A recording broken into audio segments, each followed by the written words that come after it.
Hola a todos, bienvenidos a una nueva inmersión. Habla. Hoy vamos a analizar un análisis bastante intenso de las elecciones en Estados Unidos del 2024. Ajá. Específicamente, cómo el género pudo haber influido en el resultado. Interesante. Nos enviaste un clip de un comentarista político que tiene opiniones fuertes, por decirlo suavemente. Yeah. En este deep dive vamos a analizar sus argumentos y explorar si esta es una forma válida de analizar la política. Te parece una excelente idea. ¿Te parece bien? Sí, me parece muy bien. Adelante. Bueno, lo que me llama la atención de este comentarista es su convicción de que el género fue el factor principal que impulsó los resultados de las elecciones. Sí, es interesante cómo se aferra a esa idea. Claro. De los hombres votaron por el candidato masculino fuerte, rechazando la posibilidad de una mujer presidenta. Exacto. Y luego trata de aplicar esta misma lente a la escena política aquí en Argentina. Sí. Incluso criticando a una política en particular, Julia Estrada. Julia Estrada, que para quienes no la conocen, es diputada y ex asesora económica de Cristina Fernández de Kirchner. Exactamente. Se convierte en un punto focal en la crítica de este comentarista. Así es. Cuestiona su interpretación de las elecciones estadounidenses y su énfasis en una perspectiva de género en la política. Ajá. Y para entrar en materia, este comentarista utiliza un lenguaje bastante cargado. Escuchamos términos como castración mental, Uf. telaraña de mentiras. Fuerte. Es casi como si estuviera tratando de silenciar por completo cualquier punto de vista opuesto. ¿No te parece? Sí, totalmente. Que este tipo de lenguaje incendiario puede ser contraproducente para un debate saludable. Absolutamente. Al usar un lenguaje tan inflamatorio, crea efectivamente una dinámica de nosotros contra ellos, Claro. enmarcando el debate como una batalla entre machos y hembras. Interesante. En lugar de fomentar un diálogo abierto y honesto, este enfoque busca polarizar y dividir. Y para ilustrar esto, destacaste algunas citas específicas del clip. Dice cosas como, la variable principal es una cuestión de género. Macho, ve a la hembra oprimida. Te han encastrado mentalmente. Es bastante intenso. Sí, lo es. Y esa intensidad es precisamente lo que debemos examinar. Exacto. Cuando reducimos eventos políticos complejos a un solo factor como el género, corremos el riesgo de simplificar demasiado las cosas. Claro. Existe el peligro de ignorar la multitud de otras influencias en juego, condiciones económicas, problemas sociales, plataformas individuales de candidatos y mucho más. O sea que, al hiperconcentrarnos en la dinámica de género, podremos estar perdiendo de vista el panorama general. Exactamente. Es como mirar una pintura a través de un pequeño ojo de cerradura. Ajá. Solo ves una fracción de la obra de arte y tu comprensión está incompleta. Y no solo incompleta, sino potencialmente sesgada, ¿no? Claro. Porque al marcar todo en esta batalla de los sexos, no estamos también perpetuando estereotipos dañinos. Ese es un punto crucial. Es esencial considerar las posibles consecuencias de este tipo de retórica. Ya. Refuerza los sesgos existentes. Limita nuestra capacidad de tener conversaciones constructivas sobre las diferencias políticas. Es que aquí es donde se pone realmente interesante. Nos están instando a pensar críticamente sobre estas afirmaciones. Exactamente. Por ejemplo, este enfoque en la dinámica de género borra otros factores importantes. Precisamente. Hay formas alternativas de entender los patrones de votación y las lealtades políticas, Ajá. que no se basen en estos marcos potencialmente divisivos. Exacto. Esas son las preguntas que debemos hacernos.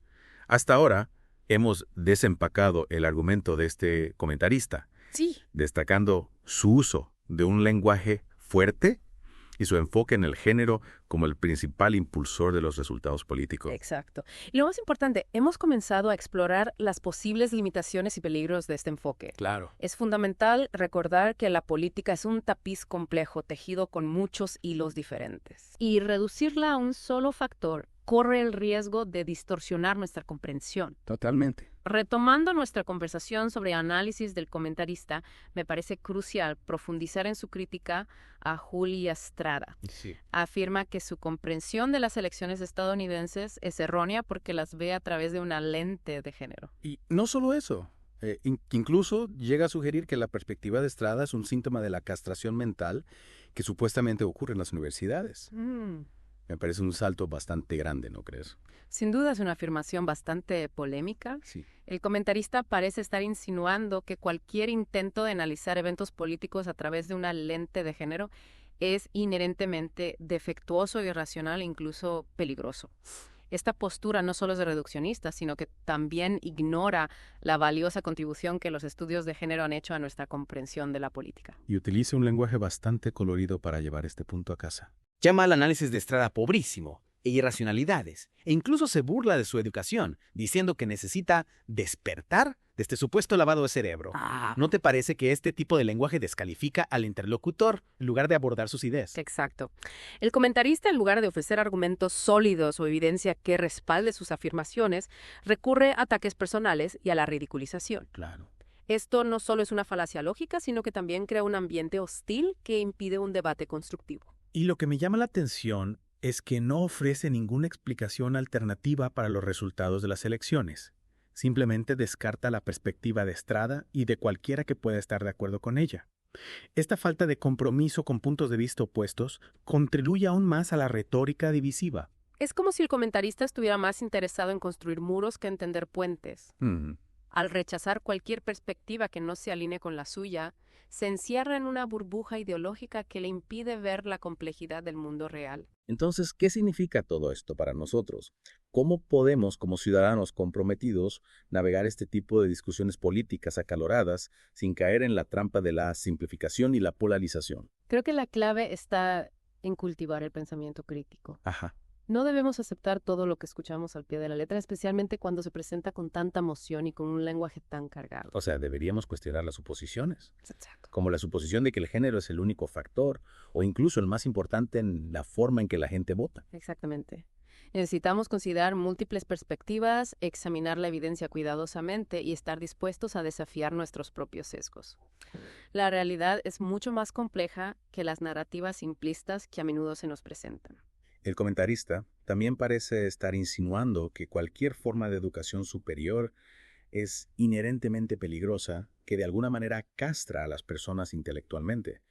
Me parece una generalización bastante radical, ¿no te parece? Totalmente de acuerdo. Es una afirmación peligrosa y sin fundamento. Claro. Pintar todas las universidades y todas las formas de investigación intelectual con un pincel tan amplio no solo es inexacto, sino que también desalienta la apertura mental y la búsqueda del conocimiento. Siento que este comentarista está tratando de crear un clima de miedo y desconfianza, no solo en torno a políticos o ideologías específicas, sino en torno a la educación y al pensamiento crítico en sí.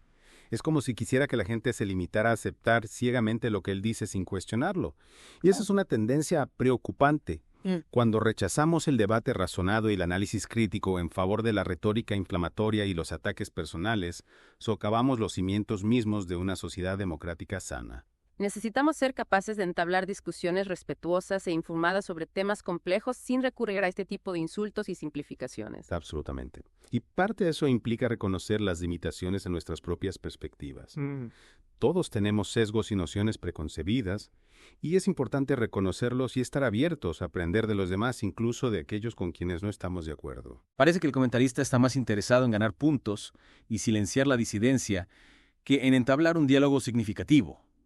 Su objetivo no parece ser la búsqueda de la verdad o la comprensión mutua, sino la imposición de su propia visión del mundo. Esa es una observación válida y es algo de lo que debemos tener cuidado en cualquier debate político. Sí. Cuando el objetivo es ganar a toda costa en lugar de comprender y encontrar un terreno común, la conversación a menudo se convierte en intercambios improductivos e incluso dañinos.